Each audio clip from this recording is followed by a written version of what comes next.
Hello viewers, আসসালামু আলাইকুম। আমি আজকে নতুন একটা ভিডিও নিয়ে আপনাদের শুভেচ্ছা জানাচ্ছি। আমি আজকে আইছি সাভারের রূপনগরে। আমি আজকে আপনাদের দেখাবো রূপনগরের রূপ। আশা করি ভিডিওটা ভালো লাগবে। সো গাইজ, ভিডিওটা না টেনে সম্পূর্ণ দেখবেন। আর আপনি যদি এই চ্যানেলে নতুন দর্শক হয়ে থাকেন তাহলে আমাদের চ্যানেলটা সাবস্ক্রাইব করবেন। হ্যালো গাইজ, এখন আমরা সবাই যাওয়ার জন্য প্রস্তুত। আর এই দিকে এসে আরেক বন্ধুকে নিলাম এবং ওকে নিয়ে এখন যাব সর্বপ্রথম গ্যান্ডায়। সো গাইজ, এখন আমরা চলে এসেছি গ্যান্ডা স্ট্যান্ডে। এখন থেকে একটা রিক্সা ভাড়া নিব, সোজা চলে যাব রূপনগরে। আমি এখন আছি গ্যান্ডা স্ট্যান্ডে। এখান থেকে রূপনগরে একটা রিক্সা ভাড়া করলাম। আমরা 5 জন মিলে যাইতেছি, তাই আমাদের ভাড়া লাগছে 150 টাকা। আমাদের একজনের ভাড়া লাগছে 30 টাকা কইরা। হ্যালো গাইস, এখন আমরা রিক্সায় উঠে পড়েছি। আমরা রিক্সায় বসে যাই আর আপনারা ভিডিওটা এনজয় করেন। রূপনগরের রূপ দেখতে আপনারা আসতে পারেন শীতকাল আর বর্ষাকালে। শীতকালে রূপনগরের আসল রূপ আপনারা দেখতে পারবেন। চারিদিকে খালি সর্ষের ক্ষেত আর সর্ষের ক্ষেত, একবার দেখলে আপনারা মুগ্ধ হয়ে যাবেন। আর বর্ষাকালে রাস্তার দুই সাইডে নিচু জমিগুলো পানিতে ডুবে যায়, তখন চারিদিকে পানি আর পানি। তখন রূপনগর আরও যেন অপরূপ হয়ে ওঠে। আমি আবারও বলতেছি, আপনি যদি এই চ্যানেলে নতুন দর্শক হয়ে থাকেন তাহলে সাবস্ক্রাইব করে আমাদের পাশে থাকবেন। আর যদি আপনি অলরেডি সাবস্ক্রাইব করে থাকেন তাহলে আপনাকে অসংখ্য ধন্যবাদ। যারা দূর থেকে আসবেন এই রূপনগরে, সাভার বাস স্ট্যান্ড বা থানা স্ট্যান্ড থেকে 10 মিনিটে আসতে পারেন এই রূপনগরে। সাভার বাস স্ট্যান্ড থেকে নামা বাজার আসলেই যে কাউকে জিজ্ঞাসা করলে বলে দেবে এই রূপনগরের রাস্তা। হ্যালো এভরিওয়ান, আপনারা ভিডিওটি শেষ পর্যন্ত দেখবেন না টেনে, এবং আপনারা ভিডিওটা দেখুন এবং এনজয় করুন।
সো গাইজ, অবশেষে আমরা চলে এসেছি রূপনগরে। এখন আমরা ইস্কা মামার ভাড়া দিয়ে আপনাদের রূপনগরের আসল রূপ দেখাবো।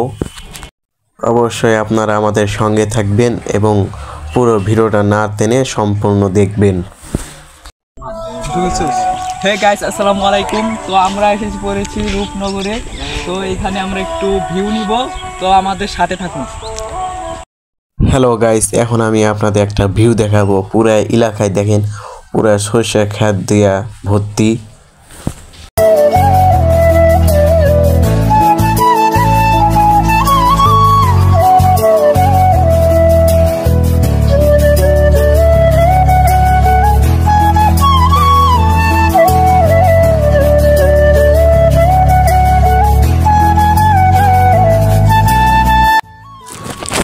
এখন আমরা সর্ষে ক্ষেতের মাঝখানে যাব এবং আপনারা ভিডিওটি শেষ পর্যন্ত দেখুন না টেনে।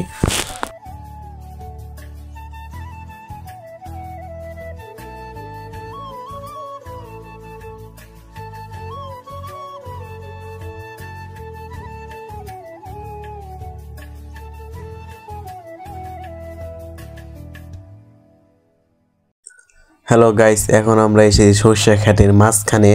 খালি যেদিকে এইদিকে খালি সর্ষে ক্ষেত আর ক্ষেত। আপনার যদি মন খারাপ থাকে এই যে আসলে অবশ্যই আপনার মন ভালো হয়ে যাবে। এবং আমার বন্ধুরা সবাই ছবি তুলতেছে এবং আমিও ছবি তুলব। অবশ্যই আপনারা রূপনগরে ঘুরতে আসবেন ফ্যামিলি নিয়ে, অনেক সুন্দর একটি জায়গা। আমার পিছনে যে জায়গাটা দেখতেছেন এই জায়গা বর্ষাকালে পানি দিয়ে পুরা ভর্তি হয়ে যায়। অবশ্যই আপনারা বর্ষাকালের সুন্দর একটি ব্লগ ভিডিও দেখতে পারবেন।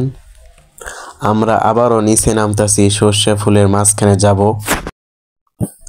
আমার পাশে দেখেন আমাদের মামুন ভাই, হাসান ভাই।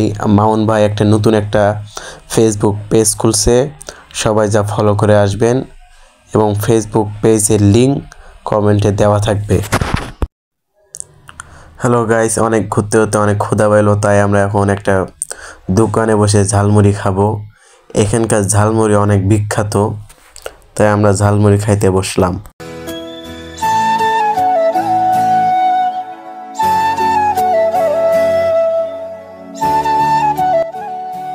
হ্যালো গাইস, এখন আমরা জ্ঞানটায় চলে আসলাম। আসার সময় অনেক ভিডিও ক্লিপ নিতে পারি নাই ক্যামেরার সমস্যার কারণে, এই জন্য আমি অনেক দুঃখিত। আমরা যতবার এই জ্ঞানটায় আসি এই চাচার শরবত